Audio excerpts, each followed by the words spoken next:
Alright, pertama sekali, mari saya ceritakan dekat anda plan untuk pengguna biasa. Jadi pihak U-Mobile memperkenalkan plan baru di bawah siri Ultra untuk prepaid dan juga postpaid. Okey, saya mulakan dulu untuk yang prepaid lah.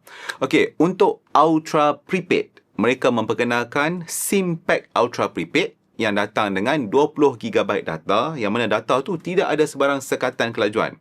Lepas tu anda akan dapat panggilan tanpa had kepada semua rangkaian tempatan dan anda juga akan dapat hotspot pada harga RM10 sahaja. Okey, yang tu satu. Lepas tu untuk plan prepaid yang bulanan. Jadi Ultra Prepaid ni anda akan ada pilihan sama ada yang RM28, RM38 dan juga yang RM50. Yang mana yang saya tengok plan-plan ni kan, dia punya kuota data tu sampai beratus gigabyte. Saya rasa cukup dah tu kan. Dan okey, samalah juga kalau kita nak tengok macam tadi, anda juga akan dapat kelajuan tanpa sebarang sekatan. Lepas tu anda boleh call dekat semua panggilan tempatan, tak ada masalah, dan anda juga dapat hotspot.